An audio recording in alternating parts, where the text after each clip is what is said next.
Assalamualaikum dan salam sahabatku sayang, bersama saya Al-Faris Jumurin. Fokus berita mengenai lawatan Premier Sarawak Datuk Patinggi Tan Sri Dr. Abang Abdul Rahman Zohari Tun Datuk Abang Openg ke Sibu.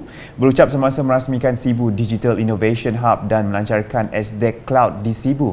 Pada Rabu, Premier Sarawak berkata kerajaan Sarawak kini dalam usaha mewujudkan disruptive economy sejajar dengan perubahan yang sedang berlaku di seluruh dunia, khususnya dari sudut data raya atau lebih dikenali sebagai Big Data. Ujarnya ini kerana trend hala tuju pembangunan ekonomi pada masa depan akan berteraskan kepada big data dan data sains yang menganalisakan data seterusnya mewujudkan produk baru. Jelas beliau, para pakar fizik meramalkan kekayaan pada masa akan datang juga bukan lagi bergantung kepada minyak, gas dan tanah tetapi bergantung kepada big data. Sebab itu disebut sebagai disruptif. Dalam satu proses, kalau dia berjalan, maka dalam proses tersebut timbul satu lagi idea yang baru. Inilah akan menjadi trend masa depan. Dan kita di Sarawak, saya telah lancarkan pendekatan ini pada tahun 2017, where we have a roadmap for us to transform our economy towards digital economy that is based on the data. Data encompasses resources and how you add value to our resources.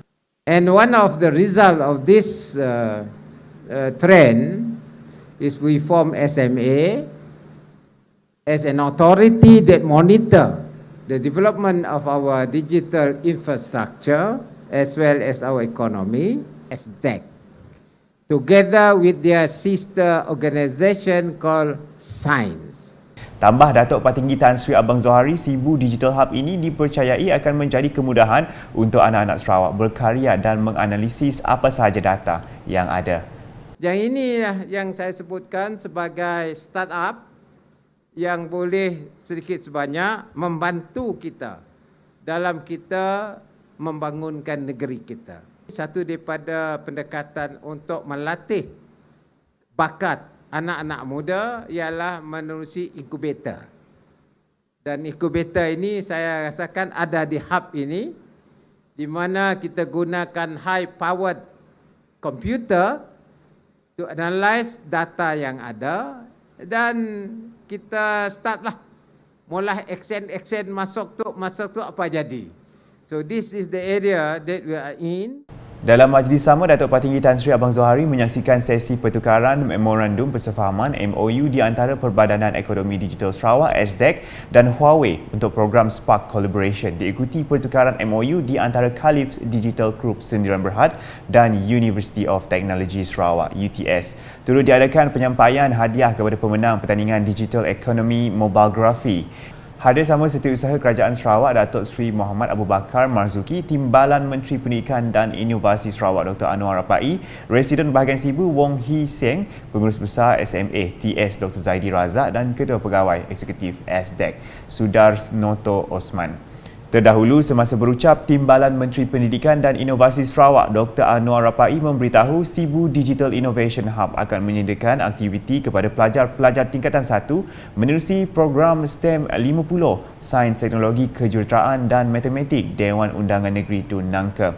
Menurutnya, seramai 150 orang di kalangan pelajar yang terpilih dari 3 buah sekolah iaitu Sekolah Menengah Kebangsaan SMK Kampung Nangka, SMK Agama Sibu dan SMK Jalan Oya bakal didedahkan kepada pelbagai bentuk kemudahan yang telah disediakan oleh pihak kerajaan di hub inovasi digital tersebut. Saya sudah pasti apabila ini berjalan dengan lancar, kemudian sudah pastilah Digital Innovation Hub Sibu ini yang setakat ini semenjak April ini telah mengadakan 80 program dan melibatkan 3,822 peserta. Dan saya nescaya bahawa pusat ini mungkin terlalu kecil di masa akan datang ataupun dalam masa terdekat ini. Sementara itu, bercakap kepada media, Dr. Anwar yang juga ahli Dewan Undangan Negeri Adun Nangka memberitahu Sibu Digital Innovation Hub merupakan hub yang paling aktif di Sarawak dan beliau percaya program-program yang diterajui Khalif Digital Group Sendirian Berhad di situ dapat menambah lagi lebih ramai anak muda di dalam inovasi berkenaan. Saya ingin hendak melihat lebih banyak yang berbentuk pendidikan untuk dilahirkan supaya dapat memberi impak yang besar kepada pelajar-pelajar di luar bandar. Berita seterusnya, Agensi Pembangunan Bahagian Betong BDDA telah menubuhkan jawatankuasa kerja bagi melancar dan memastikan semua projek agensi tersebut disiapkan seperti yang dijadualkan. Menurut Timbalan Premier Sarawak Merangkap Pengerusi BDDA Dato' Amar Douglas Ugah Embas, perancangan terperinci penting untuk mencapai objektif penubuhan agensi itu, di mana agenda utamanya adalah memastikan semua projek disiapkan tepat pada masanya. Semasa menutup Makmal Strategi Pembangunan BDDA 2030 di Kuching pada Rabu, beliau menambah jawatankuasa itu turut berperanan menyemak dan menilai semula projek yang dicadangkan untuk dilaksanakan dan memastikan tiada pertindihan dengan projek daripada jabatan dan agensi kerajaan lain. Sementara itu, jawatankuasa kerja tersebut dibarisi Ahli Dewan Undangan Negeri Adun Layar, Datuk Gerard Rentap Jabu yang bertanggungjawab bagi pembangunan infrastruktur dan Adun Saribas, Muhammad Razif Sitam menjaga pembangunan sosial. Manakala Adun Krian Friday Belik akan menjaga pembangunan pertanian, Adun Beting Maro Razaili Gapo pembangunan perindustrian dan komersial, Adun Kalaka Muhammad Duri Utility dan Telekomunikasi, Adun Kabong Muhammad Cikadir Pelancongan dan Alam Sekitar, dan Adun Lingga Dayang Noraza Awang Sohor Jawatankuasa Wanita. Selanjutnya, Timbalan Premier Sarawak Dato' Amar Awang Tengah Ali Hassan menerima kunjungan hormat daripada Pesuruhjaya Tinggi New Zealand ke Malaysia, Pemdun di Wisma Sumber Alam Kuching pada Rabu. Pemdun bersama dengan rombongannya menemui Dato' Amar Awang Tengah untuk membincangkan beberapa perkara berkaitan. Turut hadir dalam kunjungan itu ialah Pengerusi Petros Tan Sri Dato' Amar Hamid Bugo dan Pemangku Setiausaha Tetap Kementerian Perdagangan Antarabangsa, Industri dan Pelaburan Sarawak, Mintred Zulkarnain Masron. Ke perkembangan di Sarike, Pertubuhan Peladang diseru agar menggalakkan anak-anak ahlinya untuk mencuburi bidang pertanian dan aquakultur. Timbalan Menteri di Jabatan Premier Sarawak Hal Ehwal Korporat Penerangan dan UKAS Dato' Abdullah Saidul berkata generasi baru itu perlu didedahkan pengetahuan mengenai bidang pertanian dan aquakultur kerana ia berpotensi menjana pendapatan melumayan. Katanya langkah ini perlu dilaksanakan agar anak-anak pertubuhan peladang tidak merasa malu untuk menjadi peladang. Sasaran seterusnya pertubuhan peladang bukan hanya kepada ahli-ahli. Saya juga menggalakkan pertubuhan peladang memberi tumpuan kepada anak-anak peladang. So I think this is the next generation that we should target, so that mereka tidak malu menjadi peladang. They are not ashamed to be orang kebun. So because sekarang ini saya rasa ramai anak-anak kita masuk universiti keluar mau makan gaji . So I think it's about time Persatuan Peladang juga mengumpul anak-anak ahli-ahli pertubuhan peladang walaupun mereka sekolah tinggi, tetapi give them the knowledge that agriculture and aquaculture is a career, boleh memberi pendapatan yang lebih besar daripada mencari gaji. Beliau berucap demikian pada majlis penyerahan wakalah zakat pertubuhan peladang di kawasan daerah Meradong pada Rabu. Dato' Abdullah yang juga Adun Semop turut menggesa pertubuhan peladang untuk mewujudkan program melatih ahli-ahlinya belajar memproses dan memasarkan hasil tani mereka. Turut beliau cadangkan program yang mendidik kaum ibu memproses hasil tani dan memasarkannya dari rumah agar mereka dapat menjana pendapatan sekaligus melonjakkan sosioekonomi para peladang. I think kalau ada program yang patut diadakan ialah program menggalak supaya kaum ibu dapat berniaga daripada rumah, you process the food kan. Dan saya juga menyuruh pegawai you yourself memohon peruntukan daripada yang berhormat Datuk Steven Lundi, iaitu menteri yang menjaga Kementerian Pertanian dan Agriculture sekarang. Memang ada peruntukan untuk kamu mengadakan program di sini walaupun secara kecil-kecilan, tetapi you empower the people supaya belajar berniaga. Dan kakak-kakak yang berniaga di tepi jalan, yang goreng pisang apa semua tu, dapat mengembangkan niaga mereka, hasil tani dan hasil sayuran dan sebagainya.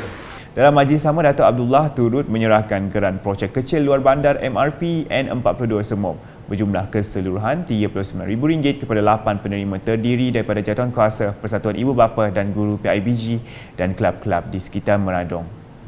Paparan berikutnya, Gabungan Parti Sarawak GPS telah bersedia menghadapi pilihan raya umum BRU 15 yang bakal diadakan pada tahun ini. Timbalan Menteri di Jabatan Primer Sarawak Undang-Undang MA63 dan Perhubungan Negeri Persekutuan, Datuk Sharifah Hasidah Said Aman Ghazali berkata GPS telah bersiap siaga menanti tarikh PRU yang bakal diumumkan oleh Kerajaan Persekutuan. Dalam masa sama, beliau berkata kerajaan Sarawak menyokong sepenuhnya kelulusan Undang-Undang Anti Lompat Parti Akta Perlembagaan Pindaan Nombor 3 2022 Akta A1663 yang telah diperkenankan oleh Kebawah Duli Yang Maha Mulia Seri Paduka Baginda Yang di-Pertuan Agong yang berkuat kuasa pada Rabu. Jelasnya perkara tersebut tidak menjadi masalah terhadap penggubalan Undang-Undang Anti Lompat Parti itu. I mean the law has been passed in Parliament. So now it's a matter of enforcement. So it's up to the minister and it's up to the government, and they're going to gazette it. After they gazette it, then it can be enforced. So we are all we are supportive of it. And the date of enforcement really depends on when is it gazetted, the law, it's something that we support. No issue. Tidak ada masalah lah. We support the law when it is passed. Enforcement anytime up to the federal government. So we support it. Beliau berkata demikian ketika ditemui media selepas merasmikan majlis makan malam dan penyampaian hadiah Karnival Sukan Saberkas Samariang di Kuching pada Rabu. Karnival anjuran unit Saberkas Cawangan Semariang itu menyaksikan seramai 1,348 peserta mengambil bahagian dalam pelbagai acara sukan seperti badminton, futsal lelaki, barber Semariang, paintball, fun ride, sepak takraw dan bola jaring wanita. Dalam pada itu, Saberkas Semariang turut menyasarkan seramai 2,000 ahli baharu untuk acara sukan akan datang. Di Miri pula, unit hal ehwal agama-agama lain Unifor kini sedang mengemaskini dan menambah baik peranannya di dalam komuniti. Pengarahnya Richard Lon berkata, susulan itu Unifor telah mengadakan beberapa program bicara integriti bersama ketua-ketua agama lain di seluruh bahagian di Sarawak. Jelasnya ini termasuklah mengenai peranan accountability dan pengurusan akaun serta keuangan. This morning we will have three parts to our program. The first one will be by Unifor. Unifor akan bercakap mengenai proses dari kita mula sampai ke akhir, so that you understand where this reporting should be done. Okay, it is part of the process. You cannot complete the process without that part. Okay, so we would like you to understand proses pertama macam mana kamu mohon sampailah tamatnya program tersebut dan tamatlah proses kita. Beliau berucap dalam program bicara integriti bersama ketua-ketua agama lain bahagian Miri yang dihadiri lebih 100 peserta di Eastwood Valley Golf and Country Club pada Rabu. Jelas Richard lagi, ini sebagai penambahbaikan peranan Unifor dalam membantu memberikan peruntukan pembangunan kepada ketua-ketua agama lain selepas ini. Katanya selain Unifor, peserta juga akan diberikan taklimat dan praktikal oleh pegawai dari Unit Audit Dalam Jabatan Premier Sarawak Sania Abdul Kadir bagi memudahkan peserta mengikuti dan melaksanakannya dalam setiap program Unifor. Followed by Puan Sania, she will be guiding us. So kita dah improve from the first program that we did in Kuching. We try to improve apa yang perlu kita masukkan ke dalam bicara ini, perkongsian kita hari ini. Kita akan dari masa ke masa we improve on the way that we do this course or this program. So Sania has done something more interesting di Miri ini. Dia akan buat practical, simple tunjuk cara macam mana anda boleh buat report dan especially on the kewangan lah. Dia akan bersama anda. Pada program sama, peserta turut diberikan taklimat oleh Suruhanjaya Pencegahan Rasuah Malaysia dalam hal berkaitan integriti.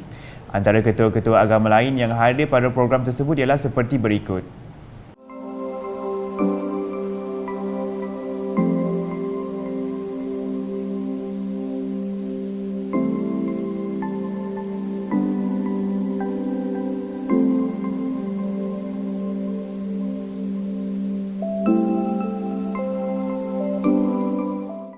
Sekian edisi Tengah Hari bersama saya Al-Faris. Jemurin berita lebih lanjut boleh didapati di semua platform media sosial UKAS termasuk portal ukas.sarawak.gov.my dan UKAS channel di YouTube. #menyebar fakta, salam UKAS.